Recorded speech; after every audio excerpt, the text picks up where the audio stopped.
Welcome back, everybody, to Harvest Valley.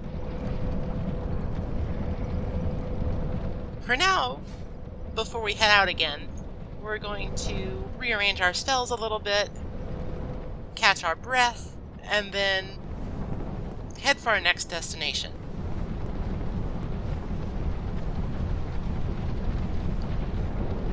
Now, through this hallway and into this area is the way to the next area. Dark magic giants are very vulnerable to ranged attacks and fairly vulnerable to fire. I guess they would also be vulnerable to other giants. Either way, you can actually ignore these two completely because their dark auras simply do not clear the ledge. I get a little ahead of myself here, thinking I have more charge of the fireball than I really do. Under most circumstances, I would recommend ignoring these two, but I actually want to go down and explore the mist a little bit, so it'd be better to have them out of the way.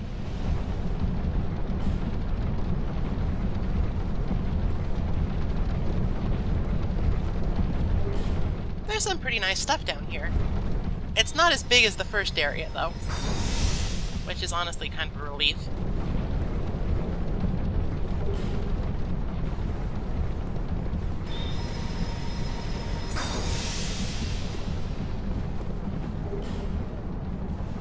We just picked up the Chameleon spell, which, if we use it, and we have the intelligence to, functions in the exact same way as a silver talisman. This is a good way for players who are not members of the Brotherhood of Blood to get an infinite number of camouflage casts. You just get this spell and use it. Cheaper in the end, too. This imposing fellow is an undead foreman. His attacks are incredibly slow, and he himself is fairly fragile. However, if you do get hit by that enormous hammer, then it's going to hurt. It also creates a little bit of a shockwave when it lands, so even if you dodge the head, you'll still probably take a bit of damage from the ensuing aftershock.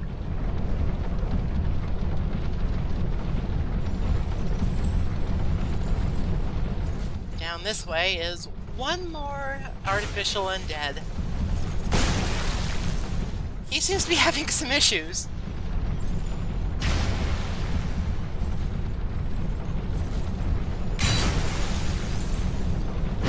Without three other buddies to help him, this is more or less a foregone conclusion.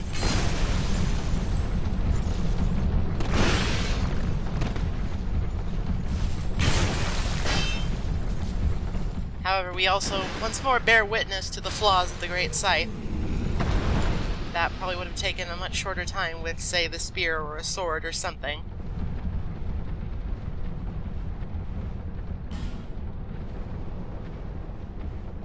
Now this is interesting. This shrine gives me a feeling of nostalgia.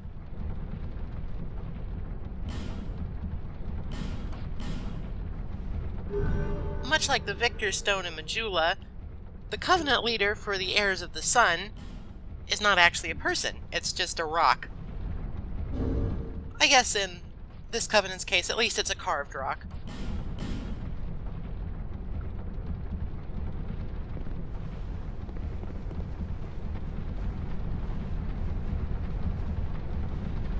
Now, the Heirs of the Sun are a co-op focused covenant, more or less the polar opposite of the Brotherhood of Blood.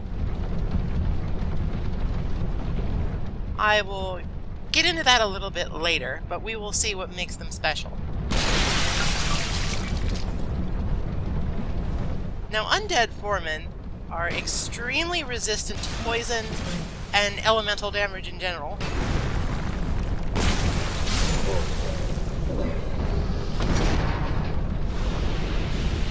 However, the poison in those jars is as such. If they break too many of them in their mad rush to get to us, they will actually succumb to the poison.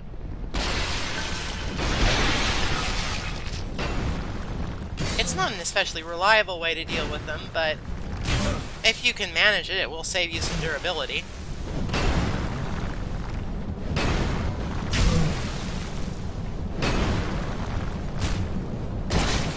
despite their heavy weapons and generally imposing countenance, the undead foremen don't have an awful lot of poise. Heavy weapons, like the great scythe, great swords, etc., can stagger them pretty easily. Now, I know that the game just said that we've entered a new area, but this is the very, very bottom of Earthen Peak. It's honestly still a part of Harvest Valley, if you ask me.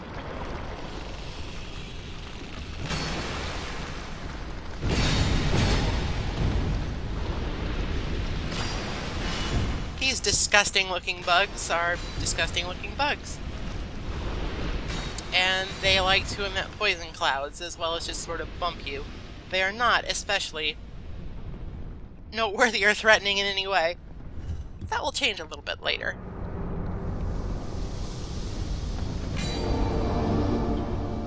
This lockstone contraption leads us to a chest containing the Poison Bite Ring. Now, the Poison Bite Ring, as you might expect, increases our resistance to poison. I'm going to go ahead and equip that right now because there's a ton of poison around here. It would have been useful like an hour ago, but it's better late than never.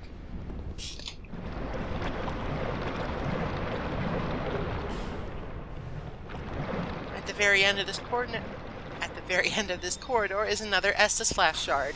So, even if you skip the Lockstone contraption because you don't really feel like you need the poison resistance, then by all means, you should still come down here.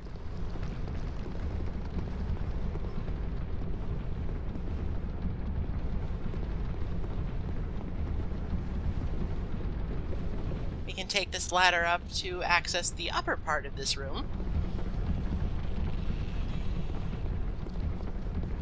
There's a couple more gross bugs around here.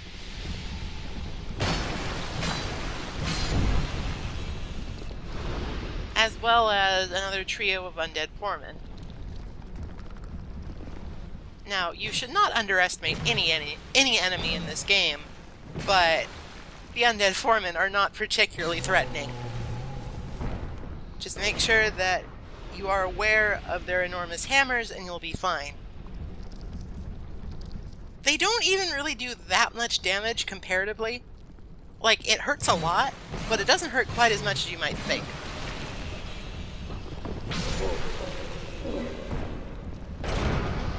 The Great Scythe just tears through these poor guys.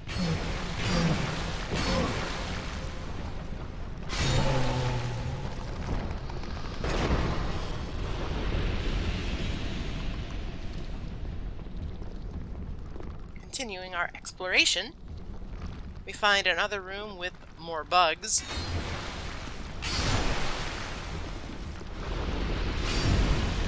I've found that in a lot of circumstances, it's better with some weapons to not go for a combo, but instead wait a little bit so you can continue to use the same attack over and over.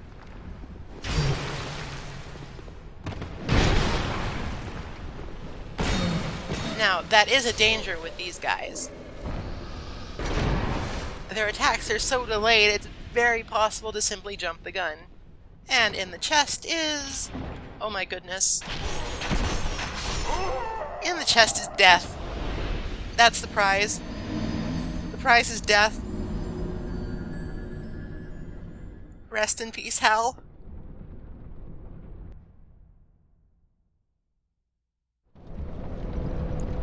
Oh well, no such luck.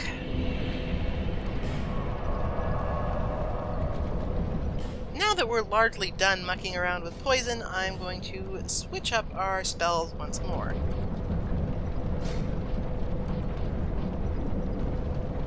While the foremen are quite resistant to magic, the upcoming boss is quite weak to it. So, with that in mind,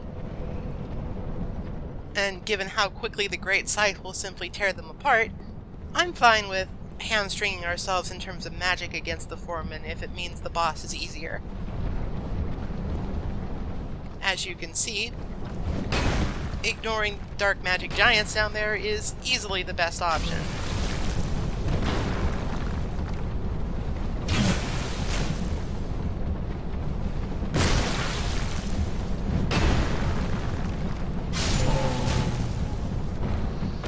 undead foremen sometimes drop Titanite shards, which is certainly a useful addition to anybody's collection of rare and valuable thingies.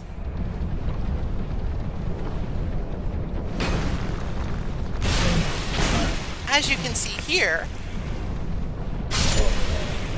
the usual jump up in effectiveness when we put on magic weapon is somewhat reduced against the foremen because they are so resistant. It's still generally an upgrade, but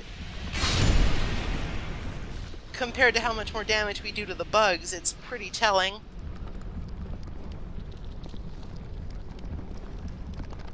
Now, even though they're not very threatening, it's not particularly smart to take on more than 2 or so of these guys at a time. So, that did not make any sense whatsoever.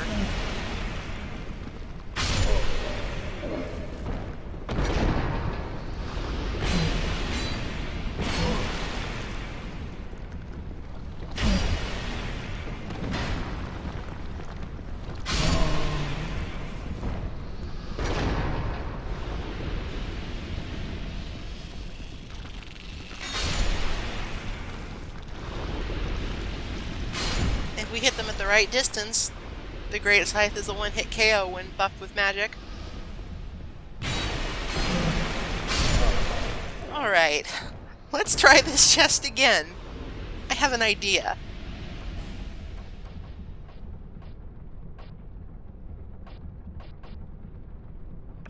Now, we can equip this tower shield in one hand, but it is entirely possible to two-hand shields.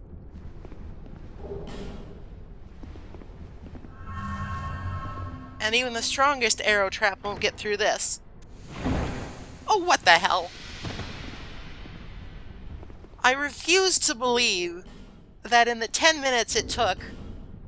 Well, not even 10 minutes, like the 2 minutes it took for us to get back to this chest, that somebody went and changed the fucking trap into a poison gas bomb. Oh well. We had the poison bite ring equipped, so no harm, no foul.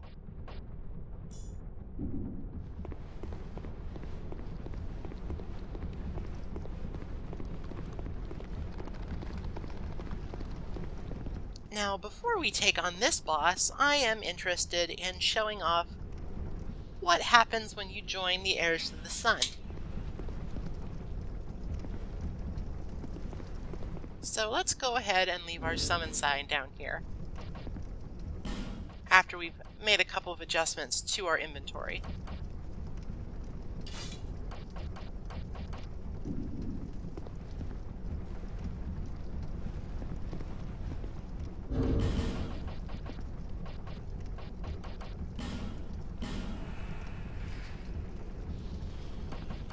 The first thing that you'll notice is that our sign is now a glowing gold.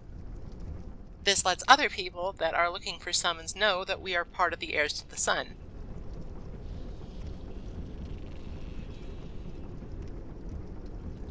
I consider briefly just waiting here for a bite. However, I'm also keenly aware that I am on the clock and on camera here, so I figure that it might just be a better idea to go continue exploring while we wait for somebody to summon us.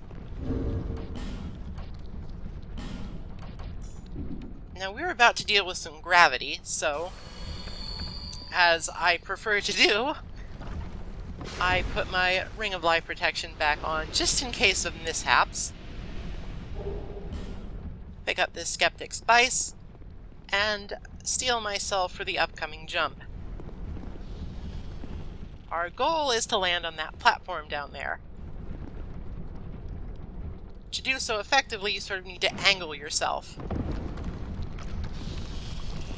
Thank goodness that worked.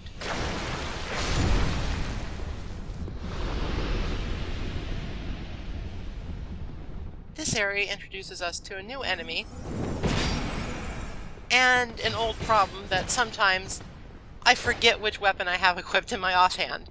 Staff is not shield, no matter how much I want it to be. Anyway, the mannequins are like upgraded undead rogues. They attack quickly with quick weapons, and they're quite agile.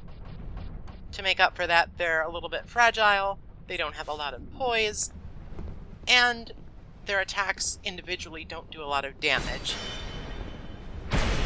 They can, however, inflict bleeding at a pretty alarming rate, so be careful.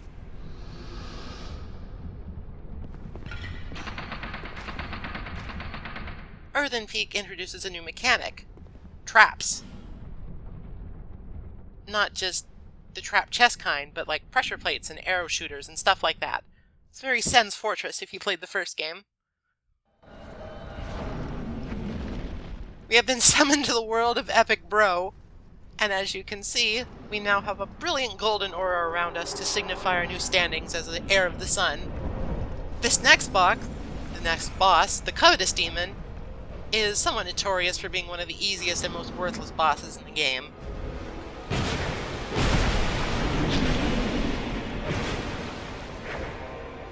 It's hardly necessary to summon help for this guy.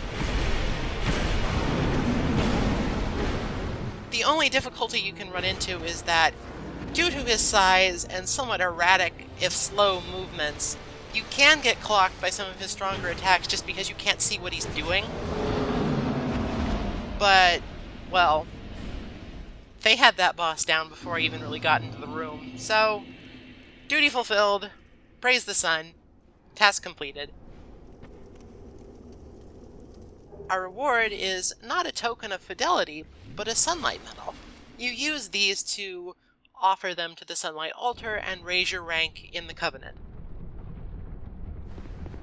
You also have all of the other benefits of completing a successful duty in co-op. You get all of your stuff refilled.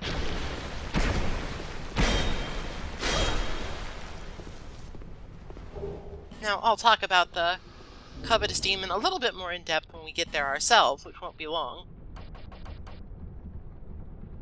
Mannequin boots are lighter, and they offer less protection against physical attacks and more against elemental attacks. And I figure change is good, so let's put them on and see how they work for us. Our reward for coming to this side area is actually quite valuable immediately. We get a heavy crossbow +3. Sometimes you simply find weapons in this game that come pre-upgraded. They tend to be very useful. In fact, I'm probably going to start using the heavy crossbow extensively now.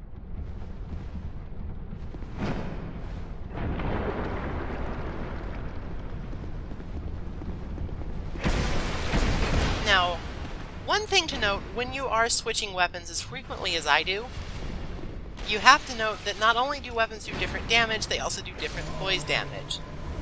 So while the spear has higher DPS than the scythe in most cases, it will not stagger enemies nearly as well. Which I am reminded of to my cost here by large and unpleasant hammers.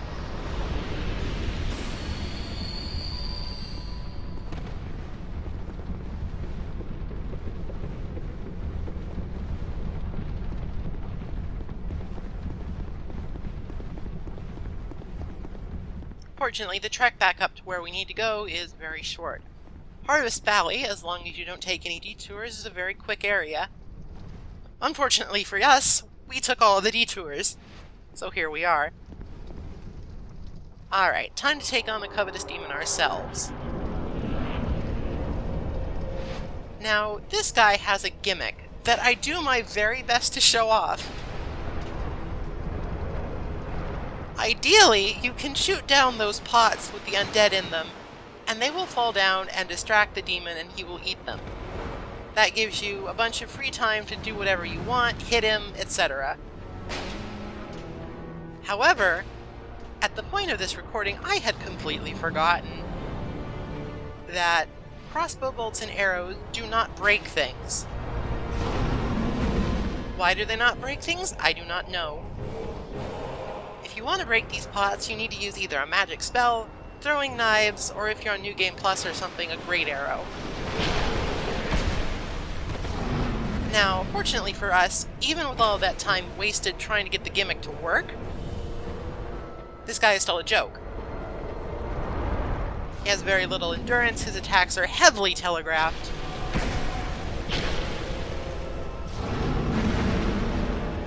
Most of them leave him open for absurd amounts of time.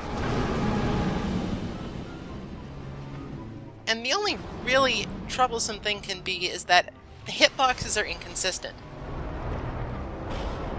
Sometimes you can be right next to him as he swipes, and you won't even take damage, and you'll just sort of be pushed along by his model. Other times, not so much. You'll get hit and go flying. So it's best to just dodge.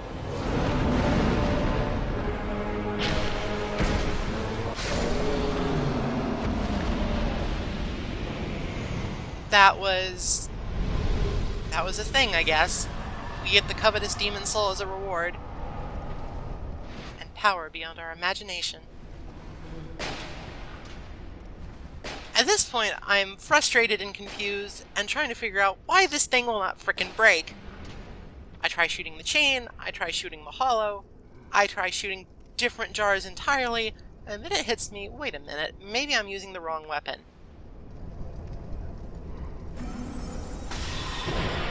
Yep, it works perfectly fine if you use a spell, but aiming a spell in the middle of that fight, well, that's a little difficult. We give our new buddy a warm welcome, and it's time to move on.